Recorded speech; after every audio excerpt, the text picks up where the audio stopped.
बाबा से लगी है प्रीत, ये दुनिया क्या जाने। मुझे मिल गया मन का मीत, ये दुनिया क्या जाने। ओ मुझे मिल गया मन का मीत, ये दुनिया क्या जाने।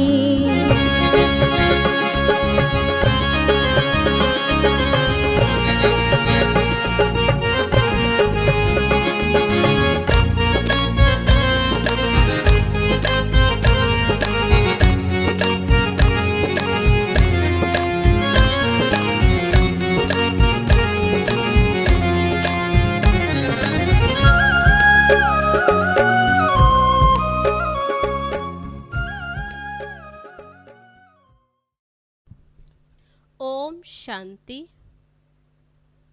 आज 9 अगस्त 2021। बाबा कहते मीठे बच्चे, बाप और दादा की भी वंडरफुल कहानी है। बाप जब दादा में प्रवेश करे तब तुम ब्रह्मा कुमार कुमारी वर्षे के अधिकारी बनो। प्रश्न है, निश्चित ड्रामा को जानते हुए भी तुम बच्चों को कौन सा लक्ष्य अवश्य रखना है? उत्तर है, पुरुषार्थ कर गैलप करने का, अर्थात विनाश के पहले बाप की याद में रह कर्मातीत बनने का लक्ष्य अवश्य रखना है। कर्मातीत अर्थात आयरन एजिड से गोल्डन एजिड बनना। पुरुषार्थ का यही थोड़ा सा समय है, इसलिए विनाश के पहले अपनी अवस्था को अचल अडोल बनाना है। ओम शांति। ओम शांति। ये दोनों कौन कहते हैं? एक था बाबा, एक था दादा। दोनों ओम शांति कहते। कहानी सुनाते हैं ना, एक था राजा एक थी रानी। अब ये फिर है नई बातें, एक बाबा एक दादा। तुम कहेंगे 5000 वर्ष पहले भी एक था शिव बाबा, दूसरा था ब्रह्मा दादा। अब शिव के बच्चे तो सब हैं, सभी आत्माएं एक बाप की संतान हैं। वह तो है ही है। ब्रह्मा के बच्चे ब्राह्मण भी थे। प्रजापिता ब्रह्मा की संतान ब्रह्मा कुमार कुमारियां थे। उन्हों को कौन पढ़ाते थे? शिव बाबा। प्रजापिता ब्रह्मा के ये ब्रह्मा कुमार कुमारियां ढेर बच्चे हैं ना। ब्रह्मा कुमार कुमारियां मानते हैं बरोबर हम शिव बाबा के बच्चे भी हैं, पोत्रे भी हैं। बच्चे तो है ही, अब पोत्रे बने हैं ब्रह्मा द्वारा दादे से वर्षा लेने। अभी तुमको दादे से वर्षा मिलता है, जिसको शिव बाबा कहते हैं। परंतु ब्रह्मा कुमार कुमारियां होने कारण उनको हम दादा कहते हैं। वर्षा दादे का है, ब्रह्मा दादा का नहीं। वैकुंठवासी बनने का वर्षा उस बाप से मिलता है। आधा कल्प वर्षा पाते हो और फिर तुमको श्राप मिलता है रावण से। नीचे उतरते आते जैसे कि ग्रहचारी बैठती है नीचे उतरने की। अभी तुम बच्चे समझते हो हमारी ग्रहचारी राहु की दशा पूरी हुई। राहु की दशा है सबसे बुरी। ऊंचते ऊंच बृहस्पति की दशा, फिर राहु की दशा बैठी तो 5 विकारों के कारण हम काले हो गए। अब फिर से बाप कहते दे दान तो छूटे ग्रहण। है तुम्हारी बात। उन्होंने फिर सूर्य चंद्रमा का ग्रहण समझ लिया। वह समझते हैं वह ग्रहण उतर जाएंगे। तो बाबा कहते कोई वह सूर्य चंद्रमा की ग्रहण की बात नहीं है। जब वह ग्रहण लगते हैं तो दान मांगते हैं। यहाँ बाप तुमको कहते ये 5 विकारों का दान दो तो ग्रहचारी उतर जाएगी। इन विकारों से ही तुम पापात्मा बने हो। मुख्य है देह अभिमान। पहले ऐसे सतो प्रधान थे, फिर सतो रजो तमो बने, 84 जन्म लिए। ये तो पक्का निश्चय है कि बरोबर देवताएं ही 84 जन्म लेते। पहले उन्हों को ही मिलना चाहिए बाप से। गाया भी जाता आत्माएं परमात्मा अलग रहे बहुकाल। तो जो पहले बिछुड़ते तो जरूर बाबा कहते मिलते भी पहले हैं। बाबा कहते पहले पहले तुमको सतयुग में भेजा था, फिर अभी तुम ही आकर बाप से मिलते हो। आगे तो सिर्फ गाते थे, उनका यथार्थ अर्थ अभी बाप बैठ समझाते हैं। सभी वेद शास्त्र जप तप स्लोगन आदि जो भी हैं, सबका सार बाप बैठ समझाते हैं। चक्र तो बिल्कुल सहज है, अभी कलयुग और सतयुग का संगम है। लड़ाई भी सामने खड़ी है, यह भी तुमको निश्चय है सतयुग की स्थापना होती है। कलयुग में जितने भी हैं उन सब के शरीर खलास हो जाएंगे, बाकी आत्माएं पवित्र बन हिसाब किताब चुकतू कर जाएंगी। ये सबके कयामत का समय है। आत्माएं शरीर छोड़ चली जाएंगी, ये तुम्हारी बुद्धि में अभी है। जब तक हम कर्मातीत अवस्था को पाएं तब तक संगम पर खड़े हैं। एक तरफ है करोड़ों मनुष्य और दूसरी तरफ हो सिर्फ तुम थोड़े से। तुम्हारे में भी कितने हैं जो निश्चय बुद्धि होते जाते। निश्चय बुद्धि विजयंती, फिर जाकर विष्णु के गले की माला बनेंगे। एक है रुद्राक्ष की माला, दूसरी है रुंड माला। उस रुंड माला में छोटी छोटी शक्ल होती हैं। ये निशानी है हम आत्माएं ही आकर फिर बाप के गले की माला के दाने बनेंगे। फिर यहाँ आएंगे नंबरवार। माला 8 की भी है, 108 की भी है और 16,108 की भी है। अब 16,000 है या 5-10 हजार, उनका कोई हिसाब नहीं निकाला जाता। ये मालाएं गाई जाती हैं। बाबा कहते ये सब तुम क्यों विचार करते हो। जितने भी राजाएं कल्प पहले सतयुग त्रेता में बने थे उतने ही बनेंगे। 100 बने या 200-300 बने, ये पूछना नहीं है। बाप कहते तुम जितना नज़दीक आते जाएंगे तो ये सब समझ जाएंगे। आज हम यहाँ हैं, कल विनाश होगा। फिर सतयुग में थोड़े से देवी देवता होंगे, बाद में वृद्धि को पाते हैं।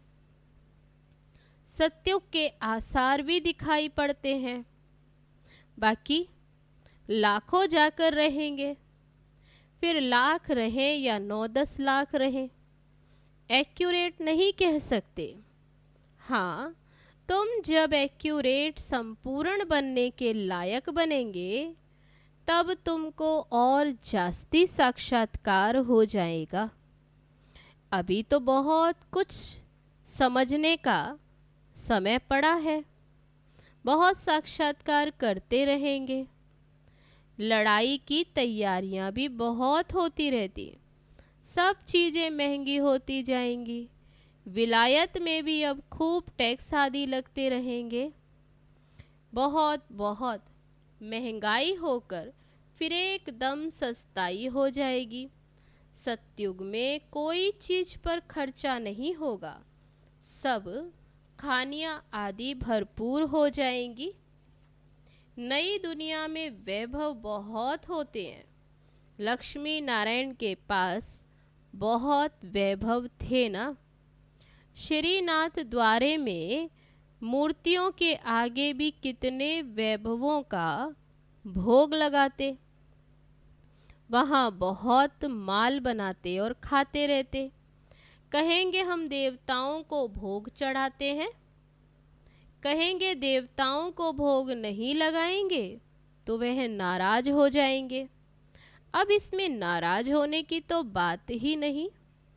तुम कोई पर नाराज नहीं होते हो। जानते हो ड्रामा अनुसार ये विनाश होना ही है। कलयुग से बदलकर सतयुग होगा। हम ड्रामा को समझते हैं कि ड्रामा अनुसार अभी नया चक्र शुरू होना है। तुम भी ड्रामा के वश हो। ड्रामा अनुसार बाप भी आया हुआ है। ड्रामा में 1 मिनट भी नीचे ऊपर नहीं हो सकता। जैसे बाबा आया तुमने देखा, कल्प बाद भी हूबहू ऐसे ही होगा। शास्त्रों में तो कल्प की आयु लंबी लिख दी है। अभी तुम बच्चों की बुद्धि में है कि बरोबर विनाश सामने खड़ा है। अभी तुम गैलप कर रहे हो। जानते हो बाप को याद कर हमको कर्मातीत अवस्था को जरूर पाना है, अर्थात आयरन एज से गोल्डन एज बनना है। अभी अगर पुरुषार्थ नहीं करेंगे तो पद भ्रष्ट हो जाएगा। हे आत्माएं, अभी तुम पतित बन गई हो। ये भी जानते हो बहुत किस्म के आएंगे। जो और धर्मों में बदली हो गए हैं वे निकल कर आते रहेंगे, आकर अपना पुरुषार्थ करते रहेंगे। बाबा कहते जो और धर्मों में चले गए हैं वे भी लौट कर आएंगे बाप से वर्षा पाने। ब्राह्मण धर्म में आकर फिर देवता धर्म में आएंगे। ब्राह्मण धर्म में नहीं आएंगे तो देवता धर्म में कैसे आएंगे। ब्राह्मण दिन प्रतिदिन वृद्धि को पाते रहेंगे। देखेंगे विनाश सामने आ गया, ये तो ठीक कहते हैं, फिर वृद्धि होती जाएगी। ब्राह्मणों का झाड़ वृद्धि को पाकर फुल हो जाएगा, फिर वापस जाएंगे। देवताओं का झाड़ बढ़ेगा। अभी तुम संगम पर राजयोग सीख रहे हो। इस संगम को कल्याणकारी युग कहा जाता है। संगम का ही गायन है। गंगा सागर का मेला दिखाते वह सब है भक्ति मार्ग का।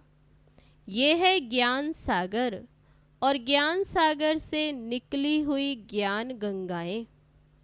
ज्ञान सागर से पतित पावन अक्षर लगता है। वे समझते पतित पावनी गंगा और फिर गंगा में स्नान करते ही आते समझते हैं उससे पावन बन जाएंगे। अब ये नदियां तो सतयुग से लेकर चलती आई। आजकल तो नदियां भी कहाँ कहाँ डुबो देती हैं। प्रकृति भी तमो प्रधान है। सागर भी तमो प्रधान हो पड़ा। सागर थोड़ी सी उछल खाएगा तो सब खलास कर देगा। सतयुग में सिर्फ हम थोड़े ही भारत में रहते हैं, यमुना के कंठे पर। दिल्ली परिस्तान थी, फिर बननी है। सतयुग में थोड़ी ही जीव आत्माएं रहती हैं, फिर धीरे धीरे आते जाते हैं। अभी है कलयुग का अंत। कितने ढेर मनुष्य हो गए हैं। बेहद का नाटक जिसको अच्छी रीति समझना है। भल कोई अपने को एक्टर समझते भी हैं, परंतु कल्प 5000 वर्ष का है। ये किसी को भी पता नहीं कहाँ 84 जन्म और कहाँ 84 लाख जन्म। अभी तुम तो रोशनी में हो। बाबा कहते तुम्हें समझ मिली, तुमको बाप से वर्षा मिलता। बाबा कहते मन मना भव। बाप को याद करना है। शिव भगवानुवाच। कृष्ण थोड़े ज्ञान का सागर है। भगवान की महिमा में और देवताओं की महिमा में बहुत फर्क है। बाप जो नई रचना रचते उनकी महिमा है, देवी देवताओं की महिमा है सर्व गुण संपन्न 16 कला संपूर्ण। अभी तुम फिर ऐसे बन रहे हो। बाप की महिमा और इनकी महिमा में रात दिन का फर्क है। ये राजयोग है ना। गाया भी जाता है भगवान राजयोग सिखलाते हैं। वह है निराकार, तो जरूर निराकार से साकार में आना पड़े। भगवान की इतनी महिमा है तो जरूर आना पड़े। उनका जन्म दिव्य अलौकिक है और किसका दिव्य जन्म नहीं गाया जाता।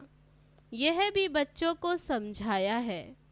एक होता है लौकिक बाप और दूसरा है पारलौकिक बाप, जिसको ही भगवान कह याद करते हैं। और तीसरा है अलौकिक बाप। ये फिर वंडरफुल बाप है। जब पारलौकिक बाप बच्चों को एडाप्ट करते हैं तो बीच में ये अलौकिक आ जाता है। प्रजापिता ब्रह्मा के कितने ढेर बच्चे शिव बाबा आकर ब्रह्मा द्वारा तुमको अपना बनाते हैं। कितने ब्रह्मा कुमार कुमारियां बनते। लौकिक बाप को तो करके 8-10 बच्चे होंगे। अच्छा, शिव बाबा भी है पारलौकिक बाप, उनके तो अनेक बच्चे हैं। सभी आत्माएं कहती हैं हम सब ब्रदर्स हैं। अब इस संगम पर फिर अलौकिक बाप मिलता। ये ज्ञान तुमको वहां नहीं रहेगा। प्रजापिता ब्रह्मा बाप मिलता ही तब है जबकि बाप आकर नई सृष्टि रचते हैं। तो यह अलौकिक जन्म हुआ ना। इसको कोई समझ नहीं सकते। वह लौकिक, वह पारलौकिक और यह है संगम युगी अलौकिक बाप। तो बाबा कहते 3 बाप हुए तुम्हें। लौकिक बाप तो सतयुग से लेकर होते आए। पारलौकिक बाप को वहां कोई याद ही नहीं करते। कहाँ? सतयुग में कोई याद नहीं करते। वहां होता ही एक बाप है। हे भगवान, हे परमात्मा कहकर याद नहीं करते। फिर द्वापर में जब भक्ति मार्ग शुरू होता तो बाप 2 होते हैं, एक लौकिक और पारलौकिक। संगम पर है 3 बाप। प्रजापिता ब्रह्मा भी अभी मिलता है, अभी तुम उनके बनते हो। जानते हो यह है अलौकिक बाप। अभी तुम इन बातों को अच्छी रीति जानते हो और याद करते हो। अपने को आत्मा समझ बाप को याद करो। सतयुग में याद करने की दरकार ही नहीं। दुख में पारलौकिक बाप का सब सिमरण करते हैं। ये तो बिल्कुल सहज बात है। सतयुग त्रेता में एक बाप होता है, द्वापर में 2 बाप होते हैं और इस समय तुम अलौकिक बाप के बच्चे बने हो, जिस द्वारा तुम वर्षा लेते हो। तुम बच्चे ही ब्राह्मण बनते हो जो फिर देवता बनेंगे। विनाश भी तुम्हारे को ही देखना है। जो तुम इन आँखों से देखेंगे बॉम्ब्स छोड़ेंगे। मनुष्य तो मरेंगे ना। जापान में भी बॉम्ब्स छोड़ा, देखा ना कैसे मनुष्य मरे। अब ये लड़ाइयाँ लगती रहती। खुद भी कहते हम तंग होते जाते। 10-10 वर्ष तक भी लड़ाइयाँ चलती रहती। बॉम्ब्स में तो सेकंड में खलास हो जाएगा। चिंगारी लगती तो शहर नष्ट हो जाते। तो बाबा कहते सेकंड में सब खत्म हो जाएगा। ये तो बॉम्ब्स हैं, आग भी लगनी है। तुम बच्चे जानते हो बाप आए हैं स्थापना और विनाश कराने, तो जरूर ये सब होगा। पुरुषार्थ का अभी समय है। माया घड़ी घड़ी तुम्हारा बुद्धि योग तोड़ देती है। अजुन तुम अडोल स्थिर कहाँ बने हो। कहते हैं बाबा माया के तूफान बहुत आते हैं। कोई तो सारे दिन में घंटा आधा भी याद नहीं करते। आधा घंटा भी याद नहीं करते। बाबा कहते तुम कर्म योगी हो। 8 घंटा तो ये सेवा करेंगे। 8 घंटा याद कर सको इतना पुरुषार्थ करना है।